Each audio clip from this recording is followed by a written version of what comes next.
Welcome to the Real Deals Real Estate Podcast, where you'll learn about buying and selling homes and how to invest in real estate. Now, here's your host, Donald Torrence of JAVE Real Estate. Hello, everybody. We back at you again with another series of talking about new investors. I'm Donald Torrance, real estate investing. I've been investing for over 30 years. I've done everything from wholesaling, lease options, owner finance, written a few books in regards to real estate investing. And with me today is Cynthia. Tell them a little bit who Hi. you are and Okay. Hi. My name is I use Dr. Cynthia here. I am actually a Dr. Ware, Cynthia Ware in internal medicine. I'm retired. COVID helped make that happen. And I developed an attraction to real estate redevelopment slash investor at 19 years old. In Detroit, Michigan, while I was attending Wayne State University. I bought my first HUD house, and I knew a general contractor, and he rehabbed it for me, and I was like overwhelmed enthused, and I loved it. I took something that was unattractive to a beauty place, and I lived in it while I went to college. And then a year and a half later, I bought another one, rehabbed it, and then I bought another one 6 months later, and then I went to medical school. mm, So that's how I got involved in real estate investing. One point that I was thinking about though is I really didn't know the power. Had no idea what I was doing, and didn't know the power of the real estate market or the real estate space, because it's not really about money like that, mm, money in my pocket. It's really a marathon, something you need to study and master. And I didn't understand that for maybe 25 years later, as Dr. Ware, that mm. real estate space is something to respect. Yeah, that's true.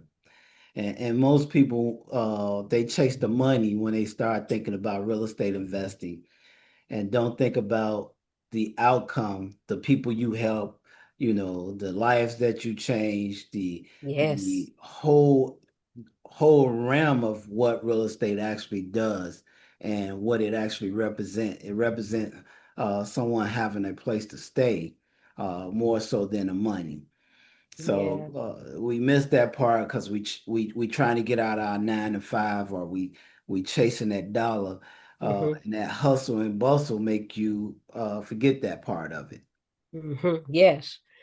Because rehab is not actually easy, right? Right, right. It's The definitely people not. that really stay into renovating, they love it. They Yeah, love that's true. it. That's true. Because my man down the street from me, he's sweating right now. I mean, he's in a house, but it's beautiful. It was burnt. It was uh, burnt to the studs, right? right. Somebody blew up somebody's living room, right? Mm. And yesterday I went down there and said, "Can I come in and see it?" He said, "Come on in." He was proud. Come on in, right? But he was sweating. And then when I went for my walk this morning, I saw him out there early. uh, He's sweating already, right? But he wow. loves it. He loves it. Yeah. So last week we talked about how to actually get in front of, we kind of mentioned it a little bit, how to get in front of or get your phone to ring and getting in front of sellers or people that own property to actually make an offer, to even Mm, have a conversation with them. mm, We didn't dive deep into it. I know one thing we talked about was the flyers, going door to door with the flyers. We kind of mentioned prop stream a little bit. Uh, so kind of want to just go into that a little bit more and talk about, from the lead to the next step. Uh, and giving you a little bit more, the listeners a little bit more foundations with that. Okay. Can I make this is a little bit off the subject, Sure. but last week when I was thinking about our presentation, I said we didn't ask not one time. Can you hit the like button? That's true. Could you And please subscribe. subscribe? I said we didn't ask one time, so I'm asking early. Can Yeah. you please hit the like button? I got a smile for you on it. It allows us to bring more content to you. That's what it helps us do. And could you subscribe? Because we're gonna keep bringing it. That's true. That's true. Yes, yes. We need that. Yes, yes. Okay, so I really, really like that flyer deal that you said. And I've never tried that, but I think I'm going to try that. And that's something I could wake up at 6 o'clock in the morning, push, or 6 o'clock at night, dropping flyers on the screen door or on the knob of the main door. Yeah, yeah. I think I'm going to try that. Yeah, flyers work really great. And then what's great about the flyer, you get to see the property that you actually putting it on. Uh, Hmm. the the house you putting the flyer on. So you can kind of know if that property's distressed, and you kind of get to see if somebody's actually living there. With going door to door. Because sometimes the post office don't give you, because that's where all of this data come from PropStream, Propelio, or Realty Flow, or wherever they pulling the data from, you pulling your data from. It comes from all those from the post office. And a lot of Hmm. times the post office is not correct themselves with giving the information that the property is vacant, or uh, that person don't live there no more, or informing you that it's a tenant that's living there. So doing the flyers, it actually give you a chance to put your eyes on the property to make a good sound decision on what that property looked like. So that's why I kind of like the Hmm. flyers as well. Hmm. And then you might catch a pre-foreclosure. Absolutely. You might. Yeah. So Hmm. and the beauty about that all is there's ways that you once you see that property say vacant, or the windows is in distress. When I say distress, I mean the roof look bad, the Got a carp on it, huh? yeah, the windows boarded up. You Mm. you start seeing the distress with the property, and that's another good thing with walking too, or riding a bike, or what, just getting around in your neighborhood. You kind of see that Hmm. distress in that property, and then you can go back to PropStream, or if you're doing the search for the owners. I'm sorry. If you're doing a search for the owners, you can go back to PropStream, or been verified, or some online search engine site. Because I know some people are limited to funds. And I think been verified. Last time I used it, it was $69 a month or something like that. I forget what the price is. It might be Okay. for a year. Okay, Uh, so I'm gonna do something really much more simple because I've been on a shoestring budget before right, right. recently. And that's just the tax assessor or the tax collector. Absolutely. They can just give now what's happening to a lot of the cities though, these county clerks is they're getting a third party. Hmm. Um, but you may have to call and ask that, not the third party, ask the department, the tax assessor department, what's your actual website? And Oh so yeah. I called a place in Georgia, and so she was like, you online, so just hit the button that tells you, hit the link. I said, ma'am, that's third party. Right. And I'm not able. I told her I wasn't able to open it, which I was not. I'm not Right. able to open it. So I said, this is public information that every county in the United States of America is supposed to be able to supply to the public. And so she said, what do you want? I'll give it to you. I said, but I'm not asking you to give it to me. I am stating that I would like to look for it myself. And she gave me all my information anyway, and still gave me the website. And she added some information. She said, I think they don't live there anymore. She gave her reasons why. And she said, or someone has passed.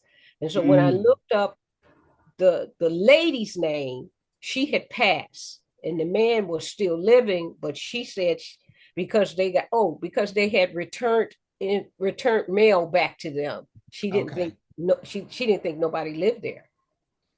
And so I wasn't, this was Virtue. I was looking Virtue online. Okay. And followed up on that house because it looked distressed. Okay. And it didn't sell over 180 days. And so that's a key too. When you see something that's been on the market and it's been on the market for 180 days or longer like that, there's tell signs that something's going on. And most of the time when properties sit on the market like that, there's three things that keeps them from selling. And it's either going to be it's not priced right, it's going to be the area, or it's going to be the property itself. So those are the three things that keep a property from selling. So a lot of times when you're talking to sellers and they've been trying to sell a property, and you go and look at it, the property's not in bad shape. When you find out it's the price, they asking a price that's unrealistic for the area, and the comps don't support the number that they want. And that's when you got to rein them back in and get them to see what the real number is for their property. So that would cause something to be on the market that long as well. And it could be just that it's in a high crime area and nobody wants to be there, if it's in a high crime area. Yes. So, yes. And those gonna be your main things that keep it from selling, or the property just in badly disrepair, and it needs a lot of work, but the seller's also asking a high price for it. So now you got two factors: it's overpriced for the condition of the property. That's why when you're talking to sellers, it's important to get the condition, what the number they looking for, and try to figure out what the area is like before you even go out and see the property or anything. You kind of want to narrow that in if you hadn't laid eyes on the property itself. And it's the property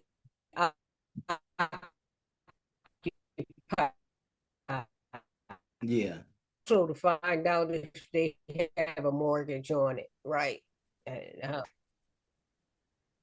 Right.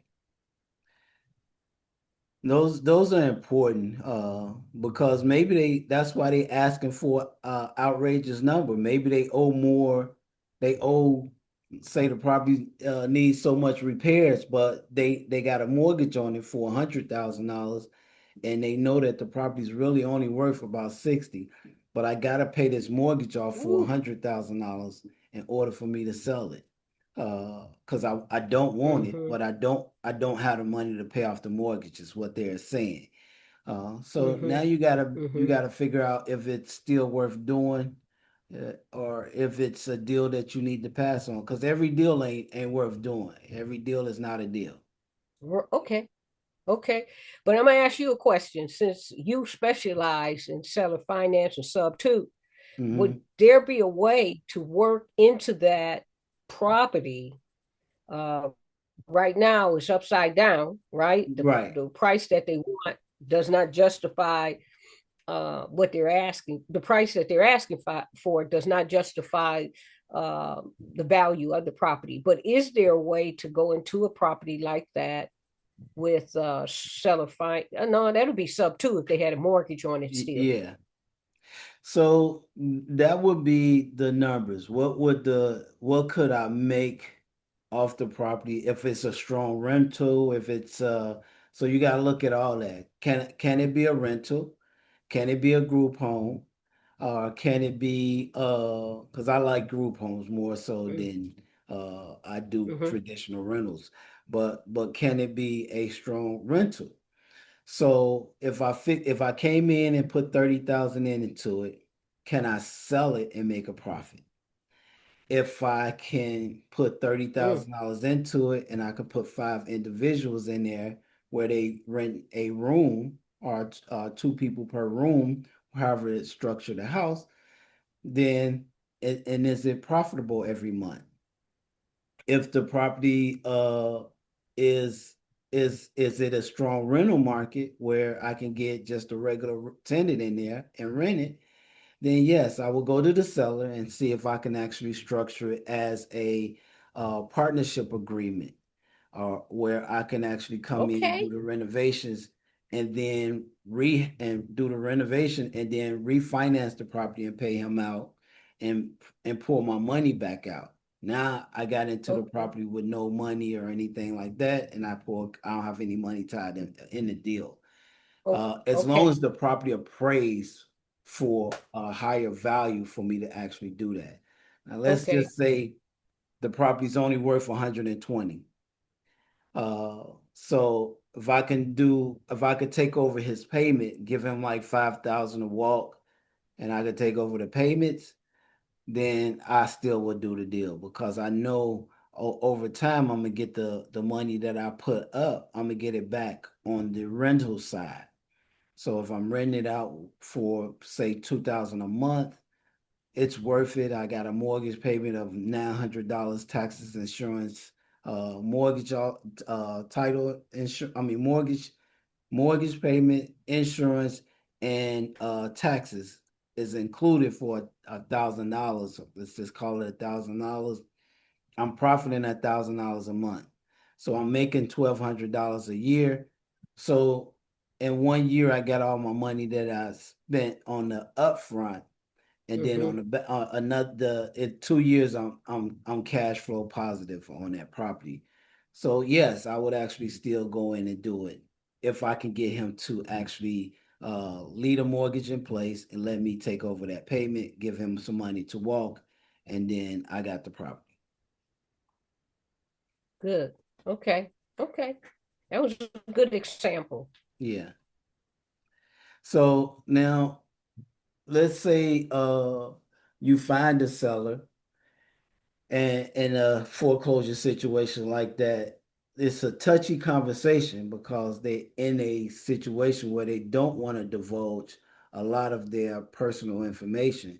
There's a skill or a way you should approach that seller Yeah. to come to them and say, "Hey, I know your property's in foreclosure. You're gonna lose it. You just turned them completely off and they no longer want to have a discussion with you. So there's a way that you should Yeah. approach that seller as a Mm-hmm. friendly conversation and let them know that you're coming to them as a way to help them. Uh, Right. Most people don't understand that and they come to the seller and say, "Hey, I know you facing this situation. I want to buy your property." I've done a lot Mm. of foreclosures or pre-foreclosures where the sellers have always told me the reason I'm working with you is because you didn't come to me and tell me, let me give you $2,000 and you get out. Or they told me, I've heard you were the only person that came to me and was sympathetic towards me and listening to what my problem was. So there's a Mm-hmm. difference when you approach a seller that's facing foreclosure in a sympathetic, passionate way. Uh, so you got to be careful when you're approaching people that you know are in foreclosure. And you can approach somebody just because you left a flyer, back to the flyers on their door and they contact you because of the flyer. You don't know they're in foreclosure. So, but if you know they're in foreclosure, there's a right and a wrong way to approach them. Mm-hmm. Mm-hmm. So I had a gentleman that I was working with in a group, and we were learning, we were practicing communicating to sellers, real sellers in foreclosure. And he said he called all of us. All of us, it was about 5 of us on the phone, and we was all listening. And he went and knocked on the door, and the person opened the door, and he said, he introduced himself. My name is, and I left a flyer yesterday or two days ago. Yeah, I saw that flyer. And he said, and so I'm here to communicate with you because I understand the bank is causing you a problem. Your mortgage company is causing you a problem. And the person just said, my mortgage company's not causing a problem. So then he said, my list that I'm reviewing state that this house is ready to go into foreclosure. And the person just kind of stood back and said, but we solved the problem. We don't need, I'm okay. And so then he said, I'm here to help. I'm here to try to tell you what I can do to help you. And that just kind of softened up that person to say, what kind of help can you give? They asked, what kind of help can you give me? Right. And so he talked about the 5 or 6 options that they had. And so this person had kind of been going through some of the options, right? And was trying to get what is it called? Remortgage? Remodification. Yeah, it was trying to get their mortgage remodification, where they put the debt on the back end of the loan, or they rewrite another loan for them, almost like refinance. Right. And they were, they were moving real slow for them. They was going to hit the wall before it gets approved. And but what we saw him do on that phone call was work the person, work that conversation where the person was first resistant. I mean, I don't need you. Everything is okay. To what kind of help can you provide? Right. And that's what they looking for. They looking for somebody to help them, because they done did all of it. Mortgage everybody think if you apply for a mortgage modification, you'll automatically get it. It's a guy on the radio that says this all the time. We can get everybody a mortgage modification. We can stop foreclosure. Everybody can't get a mortgage modification. Okay. And there's different banks have different guidelines. There are some banks that'll go to a 41% debt to income ratio, and there's those that will say we only go to a 31% debt to income ratio. So if you exceed that, you won't get that mortgage modification. If you don't show stability where you able to start making payments again, you won't get that mortgage modification. Just because you own that property or you have a mortgage with them does not mean that they obligated to give you a mortgage modification. They don't talk about how many people that does not get them. If you don't do your paperwork correctly, you don't submit all your paperwork in a timely fashion, you won't get that mortgage modification. And they don't tell you. They won't say, hey, we didn't give you your mortgage modification because you didn't sign on the bottom line on form 203, just using that for example. Wow. You didn't sign there, so we didn't process your paperwork, so you was denied the mortgage modification. You didn't send us all your bank statements that we required. So because we didn't get that, you didn't get your mortgage modification. Wow. So now you got to keep that in mind with you said I sent it to you, your paperwork in. How did you send it? Did you send an email? Did you send, and you can't send a bank just, okay, I'm gonna just email it to you. You gotta send it notarized with somebody's signature on it so you can prove you sent it. You got to send an email, and you got to send it regular mail. And in some cases, some banks still use fax machines. You got to fax it. So there's so many things that would cause you to not get a mortgage modification, and nobody actually tells you the downsides that why you did not get it.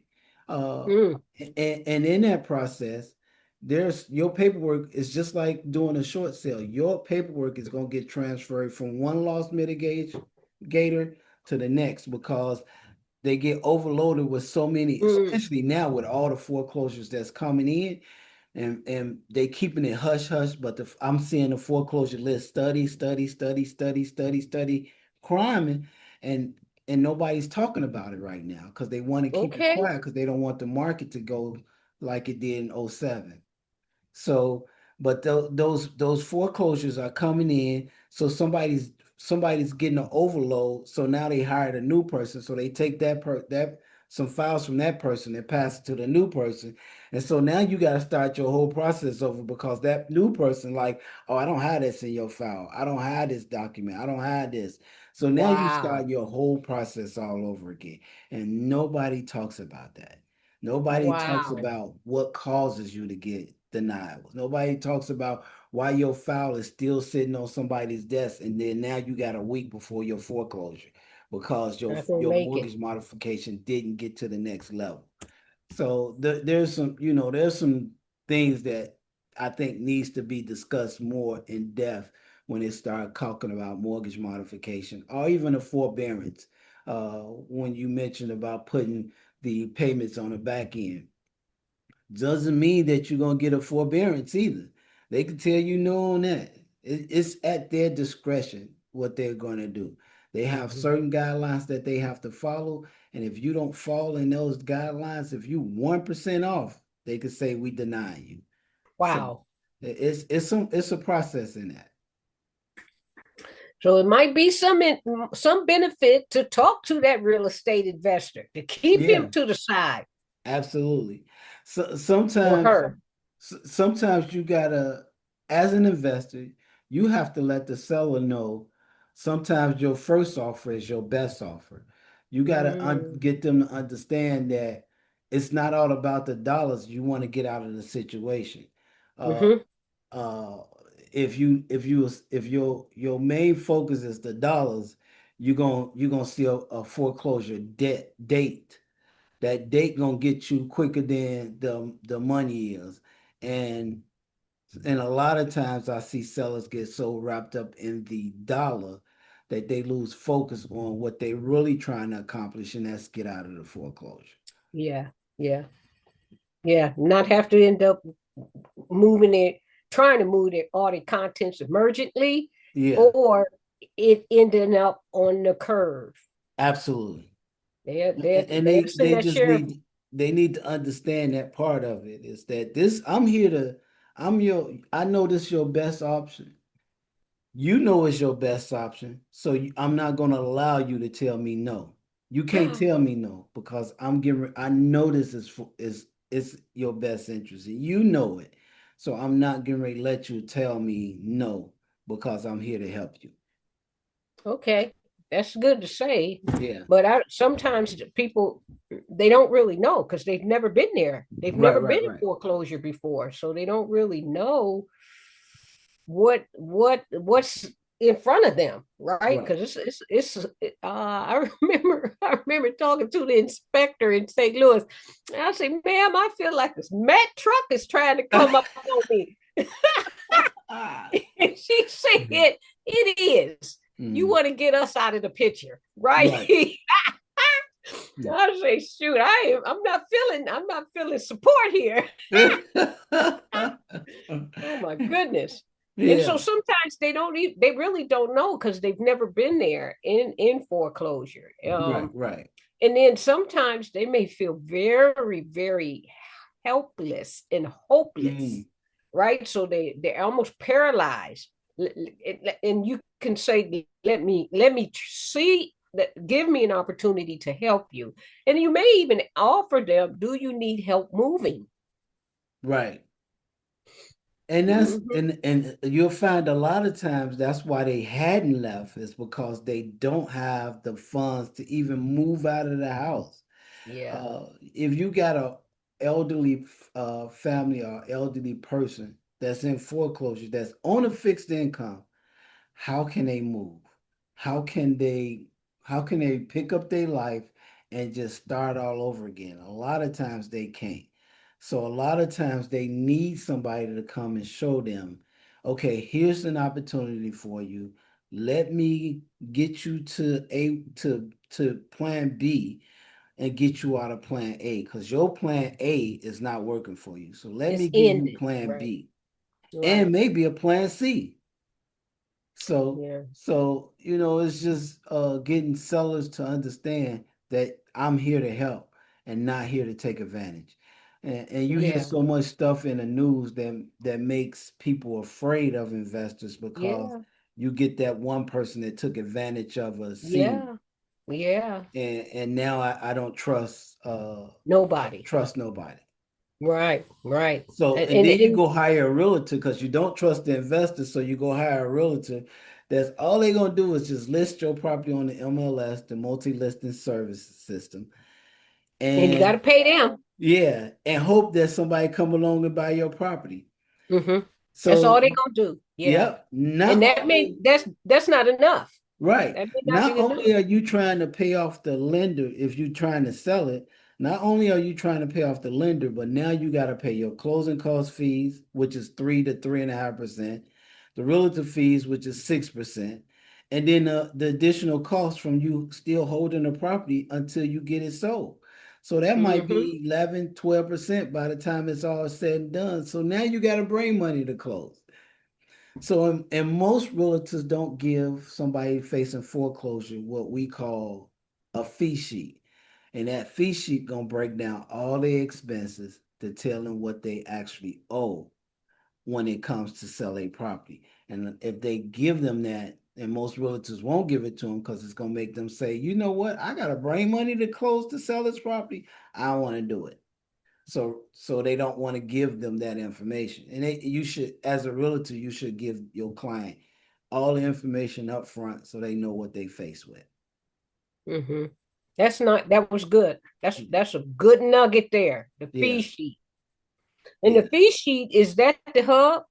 No, it's not a HUD, but the fee sheet is put together with the realtor and the title company that they're using to actually give you real numbers on what's going to be involved with selling that property. Mm-hmm. So Okay. it's basically all the numbers that's going to be on the HUD, but it's just without a complete fill a HUD being completely filled out. So Mm-hmm. the title company will help the realtor get those numbers in, so at least the seller can know what it's going to cost them to sell that property. Mm-hmm. Okay. That's good. That was good. Okay. All So right. So if I can get that seller to trust me, and I understand how they want to exit, meaning they want to leave that property to go to property B, when maybe property B is a relative house, a daughter, or maybe property B is 55 and older place, and they need help to do that. Is that the best place to talk about? I need to get this under contract before I engage in that level of help. so a lot of times you got to get the sellers to talk in order for because you can't help somebody out of their situation if you really don't know the full story. What the situation is. Yeah. So the full story is not just the foreclosure. Because if somebody's in foreclosure, there's other issues at hand. And most people focus on the property, and the property is not the issue. So I might have credit card debt. I may have relatives that's sick and that can't help me. I may have a family member uh, that if I can get to them, that's in another state. If I can get there, the two of us can combine our income, and we can actually live together in harmony. Okay. It's doing some deeper dive.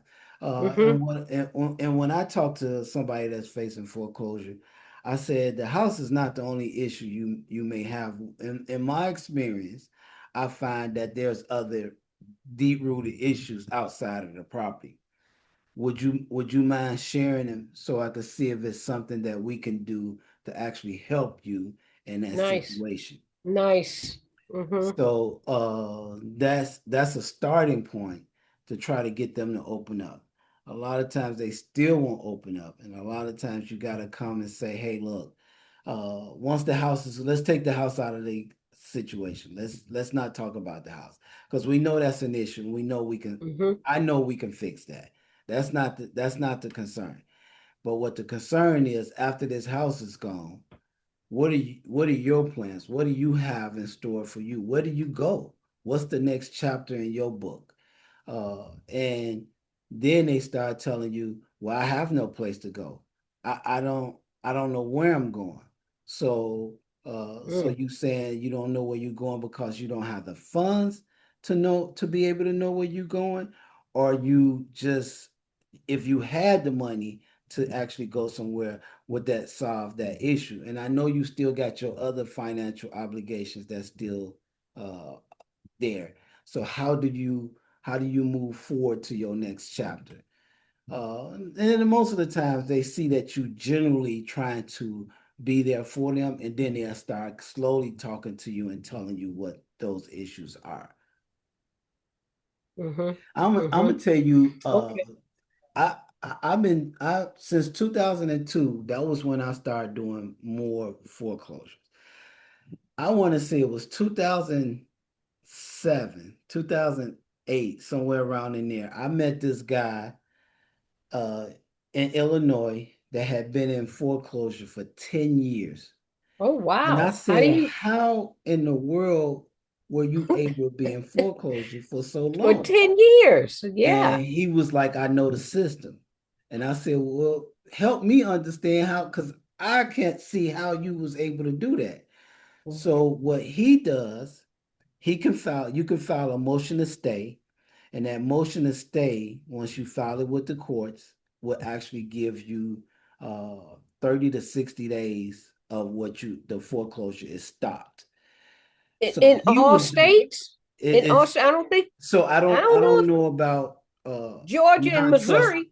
I don't know about non-trustee states, but a Okay. trustee state you can, Okay. because there's a trustee that actually oversees that foreclosure. And Okay. and when I say trustee state, it's a state that's not a deeded state where they can foreclose on you because there's no there's not a court system that's set up like a deeded state where you have to actually go through the courts, and the courts oversee that whole process. So, so I can't speak on those states, but on a state like Chicago, Indiana, somewhere like that, you can file a motion to state, and they actually will stop that foreclosure. So once he filed that, then he was filing a Chapter 13, and he Okay. filed so many Chapter 13s. Where I said, "So ain't that bankruptcy fraud?" He said, no. He said, because I will actually go through the bankruptcy, make a few months' payments, and then fall out of the bankruptcy because I can't financially pay the bankruptcy anymore. And Ooh. I'm like, dude, that's bankruptcy fraud. But he did this game for 10 years and wound up till they said, nope, you can't file bankruptcy. Nope, you can't file a motion to stay. He had no other choice but to try to sell the property. He had no options. Yeah, Yeah, you so better have cash. You better have yeah, cash to move yeah. it. But in that process, because bankruptcies and foreclosures destroy so many families, because when you hear a husband say to you, "I don't feel like I'm a man because I couldn't keep my family in the house.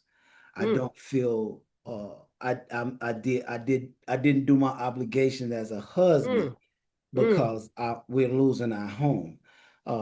So mm. when you hear those type of response, because they don't think that this is something that should happen to a human once a human being after they've bought a house, and they should be able to raise their family and keep their wife safe or whatever, it destroys the family because now the wife is looking at you as the father, the head, the supporter, the Mm, provider, and she's looking at you okay. that you did not do meet your obligations. And you as a man, if you're a true man, and I'm not talking about a young child, I'm talking about an adult male that didn't meet his obligations to secure and support his family the way that he should have. He has some feelings there that makes him feel that he's less than a man. And they Mm, tell you these stories and you like, wow, and you don't think about that side of it, but that's the side that most guys have. And then this guy that was in foreclosure for the 10 years, that's what happened with him. He lost his wife, his children got older, and they didn't want to speak to him because they felt that he should have kept them in a house. And all of them had to rebuild their life as far as new location mm-hmm, and things. mm-hmm. And it destroys, foreclosure destroys families, and bankruptcy destroy families. So Okay. it's not just the one thing that people think of is the cheating and the abuse or whatever. It's financial situations that come along with the Yeah. foreclosure as well. Yeah, that makes sense. Yeah. Wow. Okay, so I'm trying to get to the signing of the contract. Okay, so it's the trust of the seller is with almost all the sales, right? Mhm. They gotta like you, trust you to say, I think you can be responsible or involved with me selling my house. Right. Particularly, you're not a realtor, Mhm. right? My mom would not use a real estate investor. Mm. Never. I never see my mom. She's old fashioned. They need to go through a realtor. That's all she's gonna work with. Right. I mean, even the house she bought right here, Mhm. uh, the investor, this gentleman was a minister and for sale by owner. And my Mhm. mother said, I got to get a realtor involved. And he Right. said, on your side, he said, I don't need to get one on my side because Right. I'm selling my house to you. You want to get a realtor? You can get a realtor. And I said, really, mom? She said, really? Mm. So she's old school. That's Yeah. the only way she gonna do it. She the So society done schooled her. right. That's her school. So what if the seller had that same feeling and decided that he wanted to use a realtor, but once he saw the fees that the realtor had involved, he wasn't making any money. He was actually losing money. So now that seller understands because it's a shell shock to him that he can't use a realtor. Now, what do? They have no choice but to sell it themselves. So it becomes a seller themselves, for sale by owner, is what it turns into. Now, that seller has to listen to an investor. That seller has to, because most of the time there's going to be some issues with that transaction that a traditional buyer wouldn't be able to uh, wade in that waters to actually make that transaction work for them. So they can't Mm-hmm. bring a realtor because the seller is not paying a realtor, and they're FHA buyer. They can't bring an additional 6% or 3%, whatever they realtor want, to actually do the deal. So now how do you do that deal? You have no other choice but to work with the seller on the seller has no other choice but to wind up working with an investor. So now you being the investor need to explain to them how this transaction work. You need to show the seller that you have a title company that you work with or an attorney, depending One on what your attorney. state requires. Mm-hmm. Uh, so you need to show them that your team is in place to do the transaction. And and you can give them, here's the title company that I work with, here's their contact information. Here's the attorney that I work with. Here's his information. So these are part of my team. in order for me to actually purchase properties. It makes the seller Legally, feel a little bit more you're relaxed safe. and willing to work with you. Yeah. Okay. So we get it sold. I mean, Hmm. we get it under contract.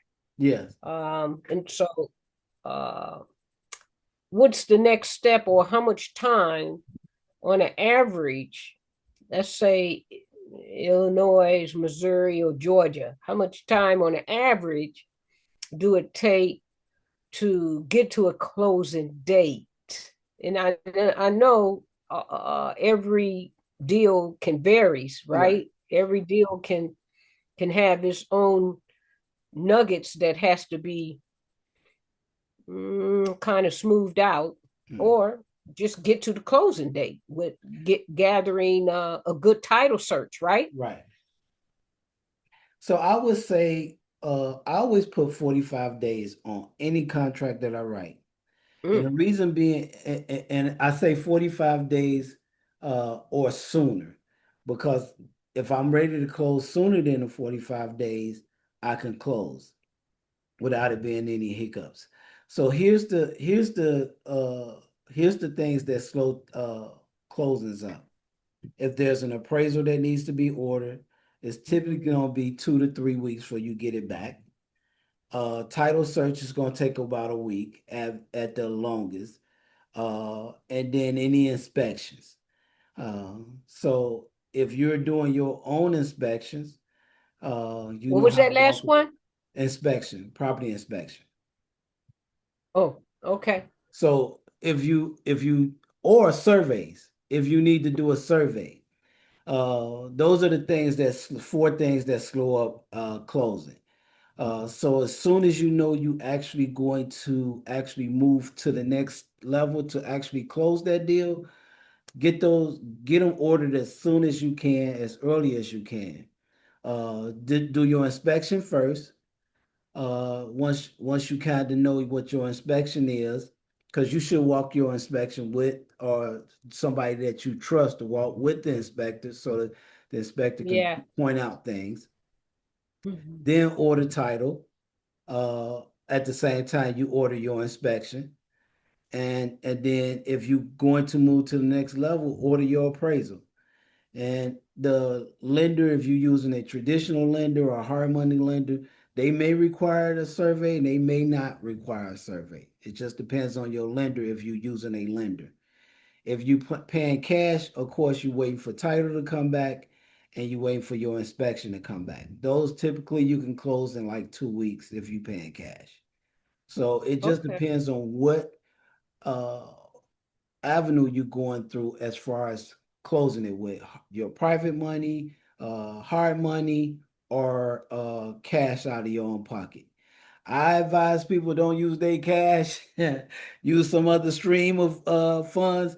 But if that's what you need to do to get it closed quick, because you feel you're gonna lose the deal, then by all means go ahead.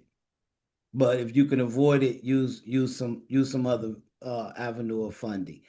But that's you building a relationship with a title company, attorney, so you can get in when you need to close. Because if I have a relationship with a title company or an attorney, and I say, hey, I got this deal, I need to close it tomorrow, they're gonna squeeze you in. That's the advantage of having a relationship. If you Mhm. somebody who they never done a deal with and you need to close and you say I need to close tomorrow on this deal, they're gonna tell you, oh, we don't have any space available. We can get you in probably next week. Next week don't look good because it's a foreclosure on this deal, and Mm. it's gonna close. They foreclosing on that this Friday, and then today Wednesday. So I gotta get it in today. Nah, it ain't happening today. You It need ain't that happening tomorrow. relationship. So Yeah. we can push you out to next week. So it's good to have that relationship so you can get in when you Yeah. need to. I need to So work on mine. I need to go back to my attorney mhm. and Yeah, say, let me take you to lunch, because right. I've been here. I've been I've been here having the six same months. attorney since '96. Yeah. Okay. So Yeah, I need to do that. he's getting to the point where he won't take on new clients or anything like that. But Oh, he yeah. he still works for me. So until he tell me to go somewhere else, I'm gonna still be with him.